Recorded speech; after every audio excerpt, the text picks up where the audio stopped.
listener production. G'day, I'm former police officer Brent Sanders, and for the past 25 years I've dedicated myself to sharing what I've learnt on the force to the Australian public so they can better protect themselves from falling victim to crime. So with the help of some of the most respected current and former detectives and high-ranking law enforcement agents, we're going to pull back the curtain on what life is like on the force and what they've learned about how crime and criminals really work. These are real stories from real detectives. This week, a heinous crime which shocked Australia and the homicide investigation that followed. I stared straight down the camera and said words to the effect as, "We've got your DNA. For the rest of your life, every time you see a police car driving down the street, you're going to wonder whether they're going to turn and come and pick you up." Mick Symons is the former head of the South Australian Major Crime Squad. After an illustrious career, he retired in 2009 with the rank of Chief Superintendent and as one of the state's most respected officers. To start, we're going back to the 1970s in Adelaide. Mick is a member of the Armed Offenders Apprehension Group, and he's just received a call about a commotion at a gun shop. You get that dreaded call comes over, shots fired, Hamley Clark, which was the gun shop, Rundle Street East, man holding hostages.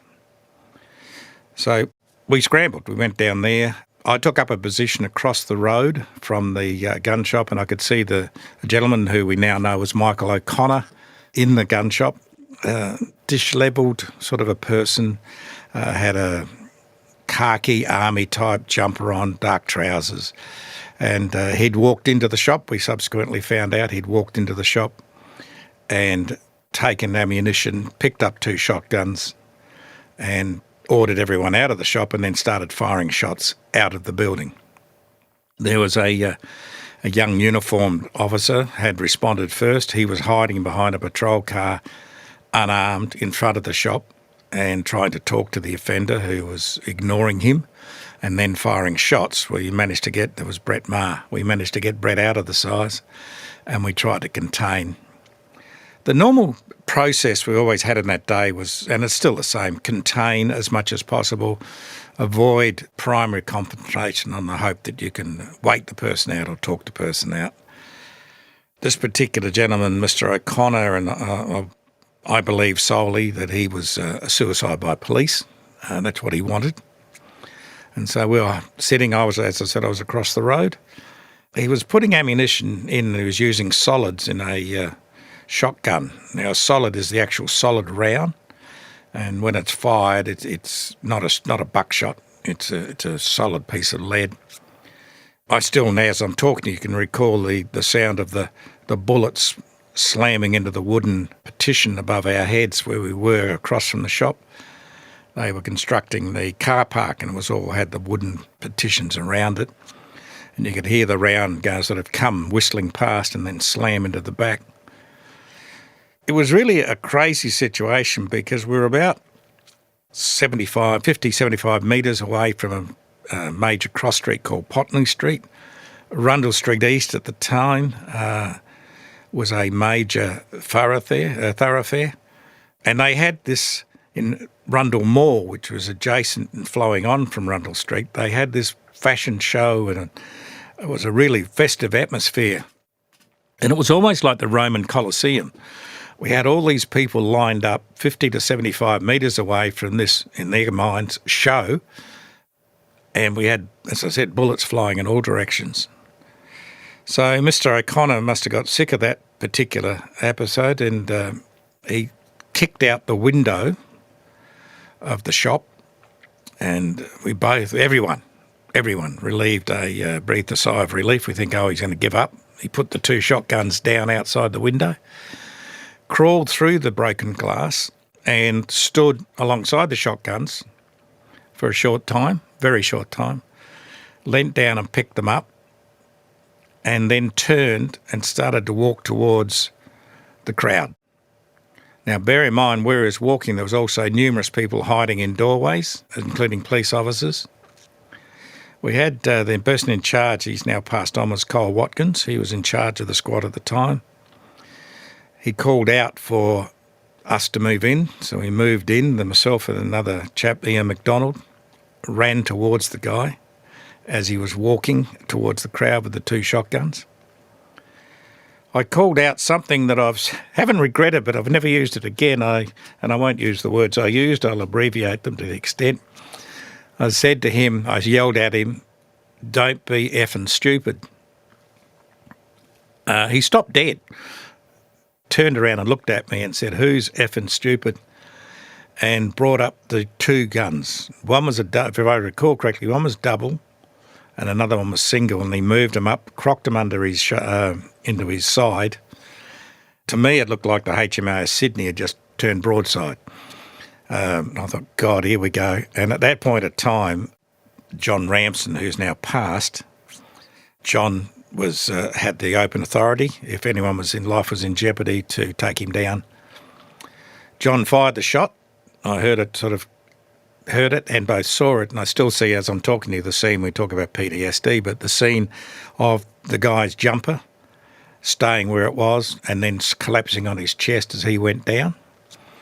Myself and Ian ran up to him, kicked the guns away from his possession, and that was the end of the siege. So it was quite confronting, quite in some stage horrific. That was the soul, and as I said before, I'm quite convinced it was a suicide by police. His brother in Melbourne, I think it was shortly after or sometime after, was confronted by police in an alleyway. My understanding that he pulled a comb out of his back pocket in the dark and pointed at police, and he also got shot and died. So it was an interesting sort of experience that we all go through as we, well, not every police officer is put in that position, but it's one that you expect and you learn to live with. It's interesting you say that, Mick. You know, these are situations that police find themselves in.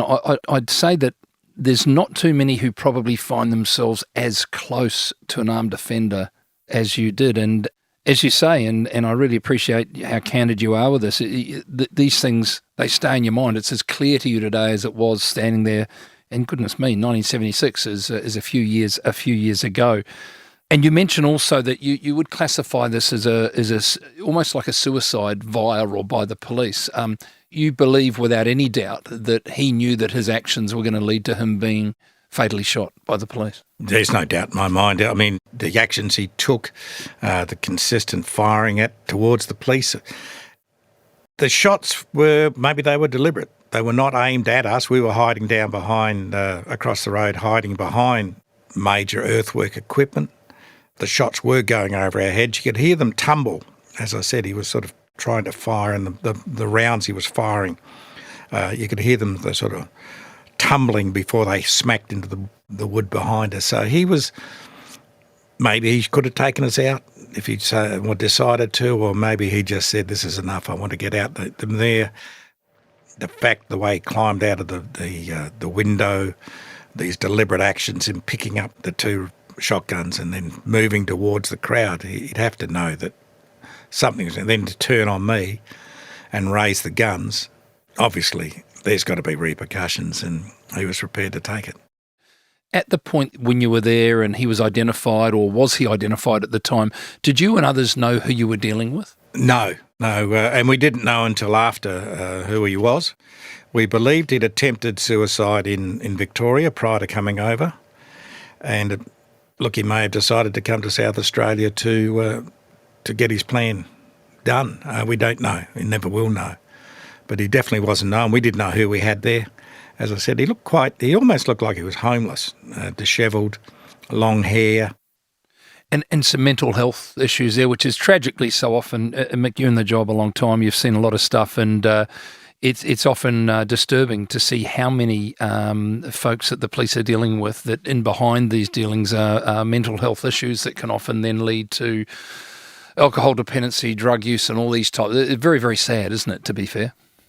society today has the situations where, in my belief, there's not enough support both for people who serve, in other words, in police and armed services, as well as the general community. In recent times, you look at the history of people being shot and or killed in recent times across Australia, and there's always that potential element sitting in there was mental disturbance, mental illness of some description. They're not all of them are suicide by police, but a lot of them just they've reached the stage. They've got there doesn't appear to be enough services available, or on the other hand, the services are there and they don't want them. Do you think a case like this with this individual, would it be dealt with differently, not better or worse, would it be dealt with differently today than the way that it was dealt with back in 76 with the training or respectfully lack of training that was around there? Embarrassing, they used to use the video of our action as part of the training program of how not to do it with the new division. Right. Well, that sort of answered my question, I guess. It does, and must admit, as being involved in it, we weren't that impressed when they were doing that. But the situation is that these, in Adelaide in particular, in South Australia, they have what they call the Special Task and Rescue Group Staff Force. They do a lot more training than what we did. We have a lot more equipment nowadays than what we had. I mean, we used to just go in. My job was inner containment. I used to have a shotgun, and my job was the inner circle and try and contain the offender as much as possible. Obviously, nowadays they have a lot more different approaches. We have a lot more technology and things like that.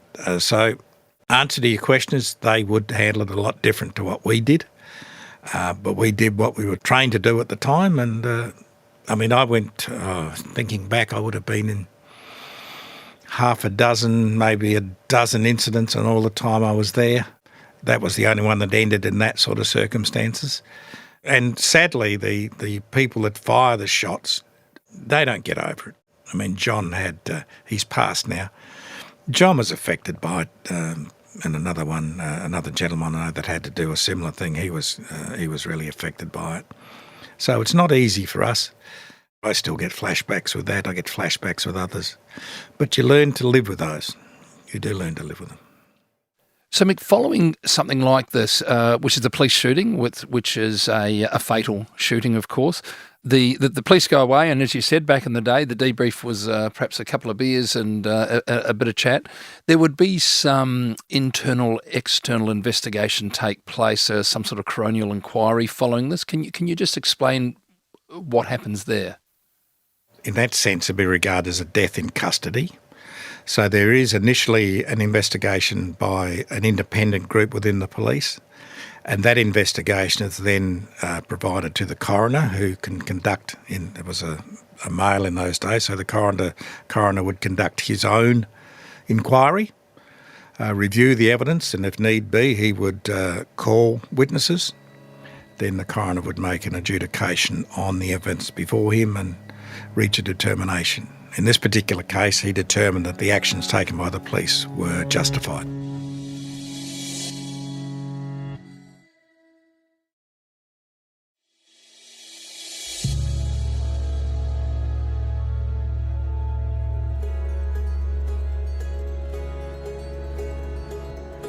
Mick, in 2003, you were the officer in charge of the major crime investigation branch there in South Australia. And in that role, you oversaw the investigation into the murder of Samantha O'Reilly. Just wondering if you can outline your involvement in this case. Yeah, we go back to January the 3rd. I was actually in Rundle Mall shopping and got the phone call that there'd been a body found in an area that's called Humbug Scrub, which is about 25, 30 k's out of the centre of Adelaide. And my role as the officer in charge would be to attend the scene along with my operations inspector and the major crime team that was on call at the time. So we went out to the area in Humbug Squad and located a body lying on the side of a road leading to a farmhouse. The body was a young woman, difficult to tell her age at that point of time. She was as if she was placed there because her head was on her arm, not as if she'd been thrown out haphazardly. First thing we noticed looking at her, well, she didn't have anything on the top, but her pants had been put on the wrong way, inferring definitely there'd been some form of exposure of her body. Ants were starting to crawl into her. We made some inquiries with the house down the street and found out that the most the lady could have been there would have been 15 minutes. The farmer had driven down the road at about 5 o'clock and come back at 5:15 and found the body. So we were fronted with the body sitting there or laying there, and we started the normal thing. You contain the scene, start working on the various avenues of trying to get people in. You bring in the forensic thing, you bring in Dr. Roger Bayard was the specialist from the forensic area at the time. So the body at that stage, the lady appeared to be about 18 to 25 years of age. So we started to make some inquiries. We had a patrol in the area going around down at a place called Blakeview, which was about 12 kilometres away. And they were flagged down by a gentleman saying he was looking for his daughter. And he gave the patrol, asked them if they'd seen anyone, and then he gave the patrol a Polaroid photo of a girl, which they brought up to the scene, and we then realised it was the girl that he was looking for, Samantha O'Reilly. Now, Samantha at that stage, I think, was around 15 years of age. So we had Samantha identified. And this was a really interesting matter, and I'm going to touch on a few things of how, I dare say, and I use the term the old days, how we could have been sidetracked on a number of occasions. And that's what I found interesting about this particular case. The first aspect of it was what I call the Chamberlain syndrome, based on Lindy Chamberlain. Everyone expects, when you deliver news to somebody, everyone expects a sort of a reaction that you believe is correct. Now, it's happened to me quite a few times as police. So, you give someone bad news and they sort of look like they're smiling, or you tell them something and there's not the reaction that you think should occur, so you start to get very suspicious. And that was a situation. We went to the house of the family at about 1:30 in the morning, and I was with my John Ventito, who was my ops inspector at the time. And we sort of sat down, and these are really a difficult thing. We used to always try with murder victims that we knew who they were. We used to always try and go together where possible to talk to the parents or the survivors and try and sort of get the places with our victim contact officer and a few things in place. But we walked in and father was very sort of, his comments was it was Samantha, the one on the radio, because there'd been radio broadcasts about it. The reaction we got wasn't what we expected. The primary content was a comment, well, I guess you'll never be a Queen Scout. The brother was there, the younger brother. He appeared to be very furtive. There was no emotion being showed. It was almost as if they were indifferent. So you start to think, well, hang on. Are these in the frame? Is the reaction what we expected? If it's not what we expected, do these people become suspects? They were confronted and questioned in the course of the investigation. They obviously denied it, and they were never involved in it. We set up a major operation, calling in people from all directions and having police officers doing door knocks and setting up a mobile command area. In the course of the discussions with the father and the family, they sort of, as an aside, mentioned they were not happy with Samantha visiting the young lad across the road, a lad of about 17 across the road. And they said, well, his parents aren't there. The father was quite adamant about the potential involvement. So we think, suspect number 2 starts to roll into the frame. This gentleman calls into the command centre at about 1 o'clock in the morning and says, "Oh, it's a bit sad about Samantha. What are you doing?"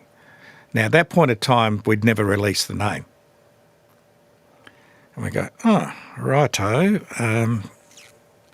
We made some further inquiries about his movement and found out he'd taken his car to a service station shortly before that, steam cleaned the engine and the back seat of the vehicle. When we questioned him about that, he said, "Oh, he might want to sell it." So once again, that was very, why is this happening? Why is he making inquiries about Samantha when he shouldn't know about Samantha? We had difficulties with that. He was 17 years of age. His parents were in Tasmania. He contacted them and said the police were trying to talk to him. They had immediately insisted he had to have a lawyer present, and we couldn't talk to him at all. We found out by talking to the patrols that despite our requests, one of the patrols had told the gentleman that it was about Samantha. So there was the first break in that situation. He had been told by police. Subsequently, we did find out that he was intending to clean his car. So in the course of the investigation, he slipped off the radar as well. We really put a lot of effort into publicising the murder. We followed up sex offenders in the area, looking for them. We went onto the media. We pushed the media initially with daily updates. We provided them access to the scene after that.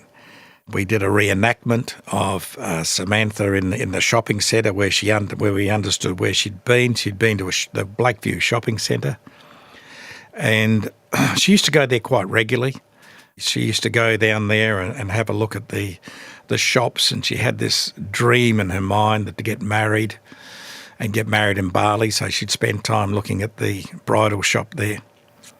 We continued to push it really hard and using Crime Stoppers as a medium. We did a door knock. We started to do circles moving out from the location of their home and from Blakeview, trying to follow up with a template question and answer. So the amount of material we gathered was just horrendous. It was just so difficult to cross-reference, but everything was put into case management, and we moved forward using that material to try and get some nexus of where we could find out more information. We then moved to primary suspect number 3, was a call from Crime Stoppers. This lady said that she saw a man in a car with Samantha sitting alongside of him at about 4 o'clock or 4:30 on the afternoon she went missing. The car was parked on the side of the road about 1 kilometre from where the body was found, and the car had a distinctive fur dashboard cover. So we made some inquiries around the area, and one of the teams came back and said, "Look, there's a car matching the description. It's in a property down the road, and that does have the fur cover." We made some inquiries about who was there, and we found out that at the house, the guy had a small zoo. And he used to get scraps of food from the greengrocers and from the shops at the Blakeview Centre where Samantha was last seen. And he was at that shopping centre on the afternoon that she was murdered, and Samantha had been seen talking to him previously. Samantha had a fascination with animals. So we spoke to the gentleman, and he declined to answer questions, immediately lawyered up. He didn't go into a lineup. And I forgot to mention previously, we did have, as part of the forensic analysis, we had DNA, and we had ideas of how she was murdered. We moved forward on that with the assistance of a lawyer, his lawyer, and eventually eliminated him from the inquiry, but he was a real hot suspect at the time. One of the primary methods of investigation, this one, was a concentrated media strategy. I fronted up as the media on a daily basis. As part of the strategy approach to that was that we would reveal tidbits of information to keep the media interest and generate further information coming in. The DNA we had on the body was sperm on her, around her navel area. There was also other forensic evidence we'd obtained as well. One of the other points we didn't mention was the cause of death was strangulation. That was never mentioned at any time at all.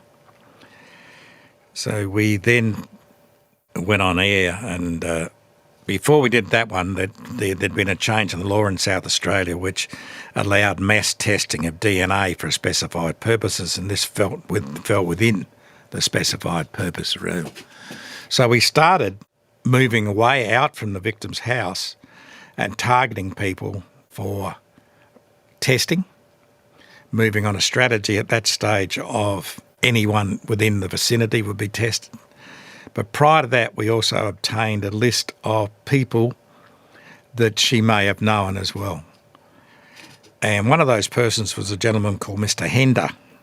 He was coaching the young boys' football team, and he'd also been in the house fixing up a washing machine.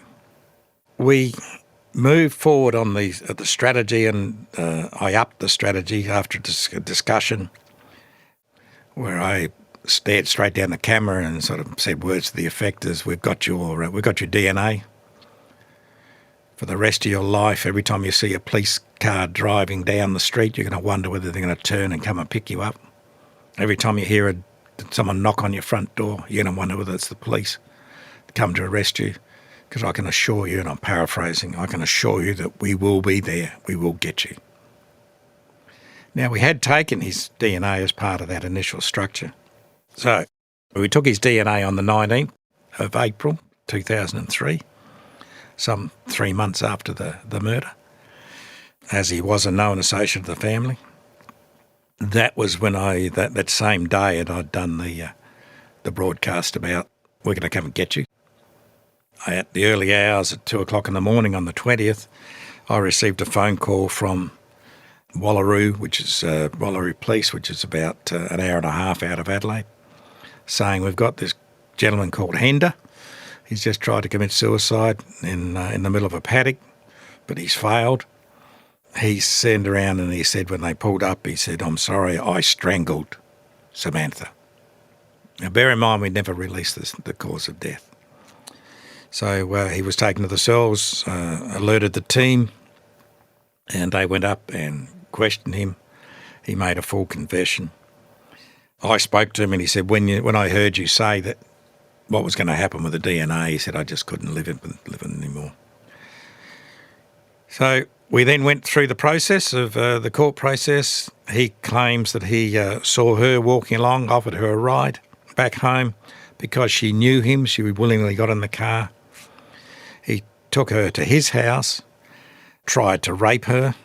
He panicked and thought she would tell about it, didn't know how we'd cover.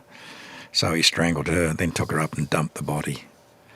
So it was an interesting case in the sense, and that's a very harsh word, I suppose, to use for a murder inquiry. I think murders are the most horrendous crime that really scream, and the victim screams from the grave for some form of justice.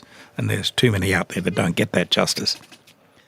So in that situation, we had, as I said, 4 potential suspects that we could have gone down the path. And if it wasn't for DNA, back in the good old days, you may have finished on any one of those with circumstantial evidence as being enough to push forward. But we took, in that particular case, we took 150 DNA samples. And to me, it's a compelling argument for the use of DNA in investigations where possible.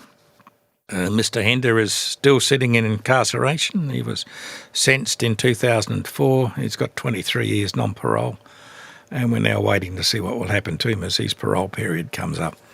You said that you leaked certain information to the media, and then you later mentioned that one of the things that the offender said with regards to strangling Samantha, that was not something that you had ever mentioned to the media.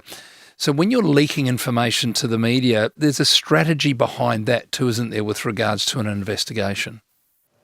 Yeah, in this case, and in all cases I was involved in, there was always a documented media strategy. We discussed with the team what we would say, why we would say it, and what was the hopeful outcome of that. And we didn't mention, the other thing we didn't mention, that was a rope was used. And when he made his confession, he said he'd used the rope, and we actually found part of the rope that had been cut off, that had been used. She also was wearing one thong, and he told us that he'd thrown it in the rubbish bin. We did, and we weren't successful. We tried to locate that thong as well. The confession was only part of it. I think that's important for people to understand. Just because somebody says I did it doesn't mean they did do it. There are a lot of reasons why people may give a confession. Could be their ego, could be some reason, could be a mental reason for it. So you can't close the thing down if somebody says, it was me, lock me up. You need to be able to prove what that person is saying, and that's part of the questioning technique by experienced detectives, that they cross-verify information. We know what happened. Can this person independently tell us what happened? Would there ever be a strategy, Mick, where releasing information to the media, you may release information which is not strictly correct, that you can then pick up on when somebody is being interviewed because they are just parroting back what they've been told through the media, and you know that that's not actually strictly correct? Would that ever be a strategy? I wouldn't regard it, and the reason I wouldn't do it is it goes back to a lady called Lindy Powell, who is still a very active QC in South Australia, or now a senior counsel in South Australia. Linda used to hold her thumb and forefinger about an inch apart, and she'd say to me, "You give me that much room and I'll drive a double B truck through it." So to do what you're suggesting is giving her that much room. Oh, you lied about that? What else did you lie about? So it's a strategy that I never considered. I can't speak for others, but based on that wisdom provided me many, many years ago by Lindy, no way you would ever leave the room for the double B truck with her coming down driving it. That's a great analogy. Now, Mick, you stepped away from the job in 2009.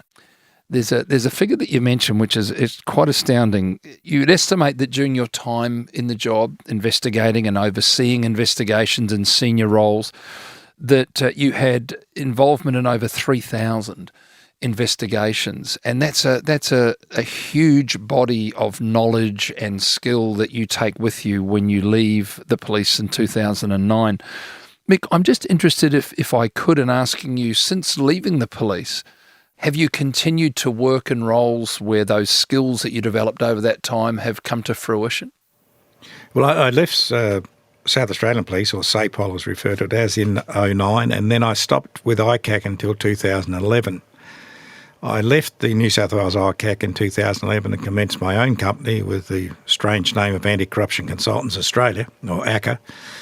And since then, I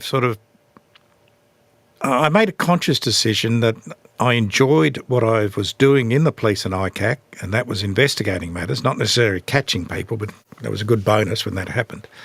But I enjoyed the investigation, this is going to sound crazy, the thrill of the hunt, the capture of the quarry, or the resolving a matter one way or the other.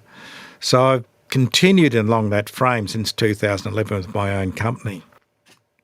And I've been lucky enough to be involved in a number of areas.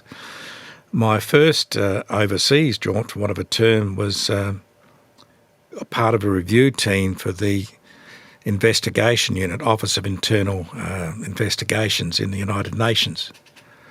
My role as part of the team was to review the investigation processes. I've been lucky enough to get involved in various review, not necessarily investigations. I wound up in Serbia for 6 weeks, part of a team out of America, looking at the introduction or assessment phase of anti-corruption agencies. I spent some time in Bangladesh, and that was looking at the police integrity unit there. They have a team of 400 officers, and their job is to, in covert manner, to observe their fellow officers as to whether or not they were engaged in corrupt conduct, such as taking kickbacks or being bribed not to take action on things. I spent time in Bhutan training the unit there on anti-corruption investigation and anti-corruption prevention, or corruption prevention methods. So all in all, it's been quite interesting, and then I'm still working and investigating various matters. At the present moment, I've got a procurement matter on the table that will run into about $25,000 worth of potential fraud. That hasn't been finalised yet. Doing an audit on a compliance process for procurement, and some general matters considering bullying. The skill base that you learn as a police officer or have as a police officer, don't toss it away, because it's something that you learn, you work with, and other people can benefit from it. You know, I've spoken to police who are recently retired who would take real benefit from hearing what you're saying, because I think many that do leave the job dramatically underestimate the skill set that they have developed through the job, and also underestimate the crossover of those skills. Now, of course, not all listening in would have attained the lofty rank of a chief superintendent, or could put their hand up to say that they've been involved in over 3,000 investigations. But having said that, a lot of the skills that you gained would have been back in those early days in the job too, interacting with people and communicating with people. And then as you get further up the ranks, it becomes more focused on investigative skills and then anti-corruption and things. But they all sort of fit in together, don't they, Mick? And every police officer, whether they've been in the job for 5 years, 10 years, 20 years or 20 years plus, is developed skills that can carry over into other environments. Well, one of the most primary skills that any police officer would develop is the ability to talk to people, the ability to obtain information, to make decisions. I mean, that's one of the key aspects of policing. You have to make a decision. And you might make the wrong decision, but at least you've made a decision. And that, I believe, is one of the best skill sets that you can have. I mean, even as you move into a different life, what am I going to do now? Police officers have the ability and the training to be able to say, well, I'm going to do this. And they can approach something in a more positive sense. There are some instances, obviously, where there's a lot of doubt, depending on what happened during their career. I do note from various Facebook groups I'm on that there is still there's people out there that are not happy with what happened to them. And they let that become their focus rather than what they can do, not what happened to them. And if they focus on what you can do and what skill set you did retain, it's a lot more positive rather than a negative approach to moving on. Mick, thank you for the many years of service to the great folks there of South Australia, and thanks again for coming in, and I do really appreciate you having a chat to us. I thank you. It's been an absolute pleasure.